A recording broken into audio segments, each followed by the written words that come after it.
Assalamualaikum warahmatullahi wabarakatuh. Gimana kabarnya hari ini anak-anakku? Alhamdulillah, semoga anak-anakku senantiasa dalam lindungan Allah Subhanahu wa Ta'ala. Alhamdulillah, kita masih diberikan kesempatan untuk melanjutkan pembelajaran IPA kita. Sebelumnya, silahkan disiapkan alat tulisnya dulu dan selalu diawali dengan berdoa agar apa yang akan kita pelajari hari ini dapat bermanfaat dan juga dapat kita terima dengan baik. Mari kita berdoa dengan membaca Bismillahirrahmanirrahim.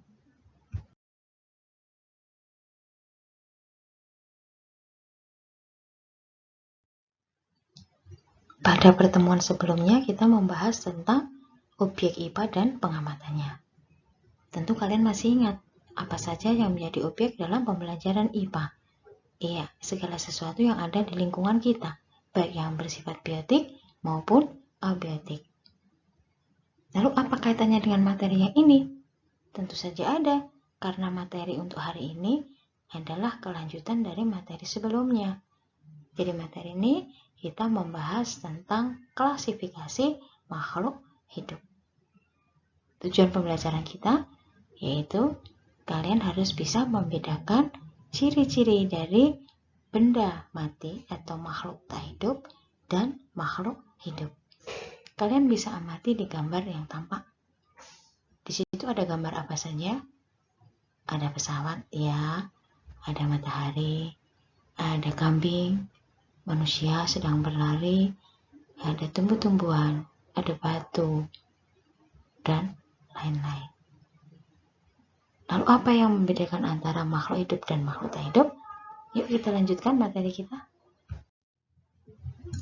Coba kalian amati gambar yang tampak. Di situ ada gambar mobil, kucing, anak bayi, ada buku, tumbuhan, dan bola. Kalau kalian pilih yang masuk makhluk hidup yang mana dan yang makhluk tak hidup yang mana?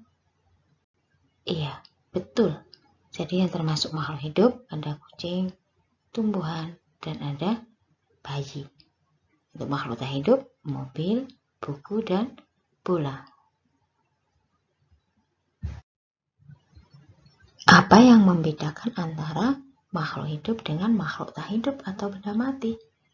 Iya, tentu adalah ciri-cirinya.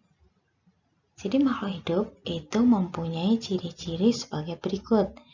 Bisa bergerak, baik itu bergerak aktif maupun pasif. Yang kedua, membutuhkan makanan atau nutrisi. Tanpa makan, makhluk hidup tidak bisa hidup. Yang ketiga, bernafas. 4. Berkembang biak atau reproduksi. 5. Tumbuh dan berkembang. 6. Mengeluarkan zat sisa atau ekskresi. 7. Peka terhadap rangsangan atau iritabilitas. Yang terakhir, adaptasi. Bergerak. Nah, apakah semua makhluk hidup bergerak? Tentu saja. Kita dapat bergerak karena adanya alat gerak, yaitu tulang dan otot.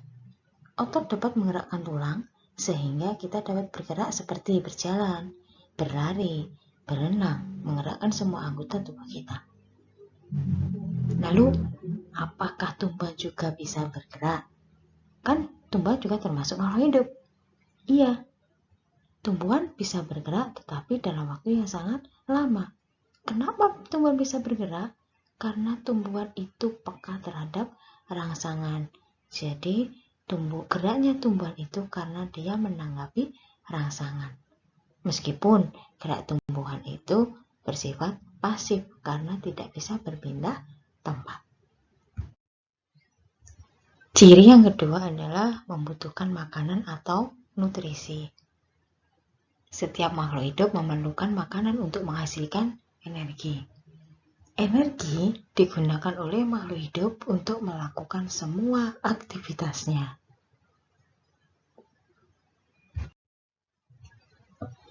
Bernafas.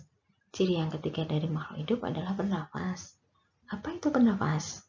Bernafas merupakan kegiatan menghirup udara yang diantaranya mengandung oksigen atau O2 dan mengeluarkan udara dengan kandungan karbon dioksida atau CO2 lebih besar dari yang dihirup.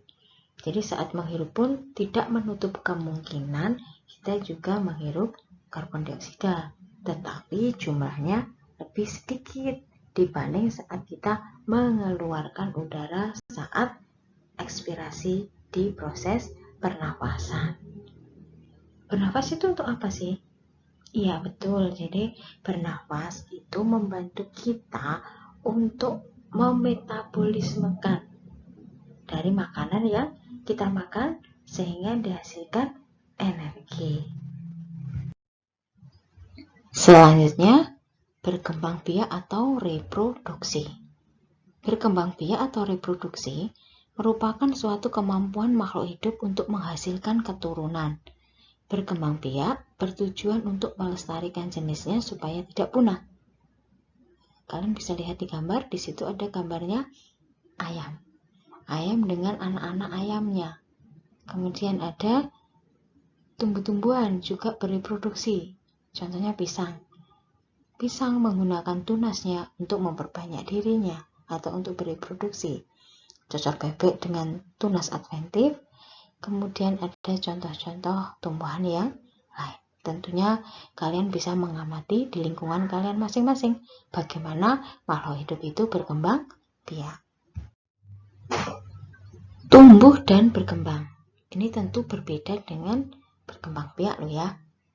Ya, jadi tumbuh dan berkembang itu adalah sesuatu yang saling berkaitan sebenarnya dan tidak bisa dipisahkan. Lalu perbedaannya antara pertumbuhan dan perkembangannya itu apa? Pertumbuhan merupakan proses pertambahan volume dan jumlah sel, sehingga ukuran tubuh makhluk hidup tersebut bertambah besar. Jadi kalian awalnya itu masih di dalam kandungan, kemudian dilahirkan bayi. Setelah bayi kalian makan, ya diasuh oleh ibu kalian menjadi anak-anak sampai dengan sekarang ini kalian SMP. Nah, kalian mengalami proses namanya pertumbuhan. Nah, selain pertumbuhan, kalian juga mengalami namanya perkembangan. Apa itu perkembangan? Perkembangan merupakan proses perubahan menuju kedewasaan. Jadi saat kalian dari balita menuju ke anak-anak sampai dengan saat ini pra-remaja atau remaja, kalian pasti mengalami perubahan-perubahan baik secara fisik maupun pola pikir. Nah, proses perubahan fisik dan pola pikir itulah yang disebut dengan perkembangan. Bagaimana dengan untuk makhluk hidup yang lain? Kita ambil contoh kupu-kupu. Ya, kupu-kupu itu juga mengalami pertumbuhan dan perkembangan. Pertumbuhan dan perkembangan kupu-kupu dapat kita amati dengan jelas melalui proses metamorfosis. Pada proses metamorfosis, itu bentuk dari masing-masing fase kupu-kupu terlihat jelas perbedaannya. Ciri selanjutnya mengeluarkan zat sisa atau ekskresi. Ekskresi merupakan proses pembuangan sisa metabolisme yang tidak berguna bagi tubuh. Contohnya, saat kalian berolahraga, pasti akan berkeringat. Nah, keringat merupakan contoh zat yang dihasilkan dari proses pengeluaran atau ekskresi. Dihasilkan oleh organ namanya kulit. Masih ada lagi organ ekskresi lain dari manusia. Ada paru-paru, hati, dan ginjal. Peka terhadap rangsangan atau iritabilitas. Contohnya, saat mata kita terkena cahaya matahari yang kuat, maka secara langsung tanpa ada yang menyuruh, tangan kita langsung menutup mata kita biar mata kita tidak sakit. Nah, reaksi tangan kita saat menutup mata saat terkena cahaya matahari kuat itu menunjukkan bahwa manusia peka terhadap rangsangan. Lalu apakah hanya manusia saja? Tidak, semua makhluk hidup peka terhadap rangsangan. Contohnya, ada tumbuhan putri malu. Saat diberikan rangsangan berupa sentuhan, maka reaksinya adalah daunnya akan menutup. Contoh lagi, kalian tahu kelueng ya, atau kaki seribu? Nah, saat kita sentuh, dia akan menggulung, menunjukkan bahwa kelueng itu atau kaki seribu itu peka terhadap rangsangan. Jadi dapat disimpulkan bahwa peka terhadap rangsangan atau iritabilitas merupakan kemampuan makhluk hidup dalam menanggapi rangsangan. Adaptasi merupakan kemampuan makhluk hidup dalam menyesuaikan diri dengan lingkungannya. Tujuannya untuk apa? Biar makhluk hidup itu tetap survive, tetap bisa bertahan hidup dengan kondisi apapun. Macam adaptasi, ada adaptasi morfologi, fisiologi, dan tingkah laku. Contohnya kalian bisa mengamati tumbuhan kaktus. Tumbuhan kaktus itu hidup di daerah yang minim air, sehingga bentuk adaptasinya adalah akan merubah atau memodifikasi daunnya menjadi bentuk duri untuk mengurangi penguapan, dan batangnya menjadi seperti berair ya, untuk menyimpan cadangan air. Kemudian untuk burung, nah itu paruhnya berbeda-beda tergantung jenis makanannya, dan juga kakinya juga bentuknya berbeda ya, karena makanannya juga berbeda, tempat hidupnya juga berbeda, fungsinya mencengkeram atau berlari juga berbeda-beda. Kalian juga harus bisa beradaptasi di kondisi pandemi seperti ini. Kalian harus membiasakan namanya adaptasi kebiasaan baru, minimal 3M, yaitu memakai masker, menjaga jarak, sering mencuci tangan dengan sabun.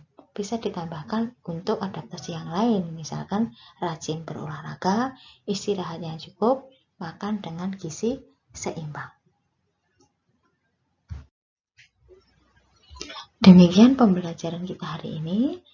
Semoga kalian tetap semangat dan terima kasih atas perhatiannya. Salam sehat. Wassalamualaikum warahmatullahi wabarakatuh.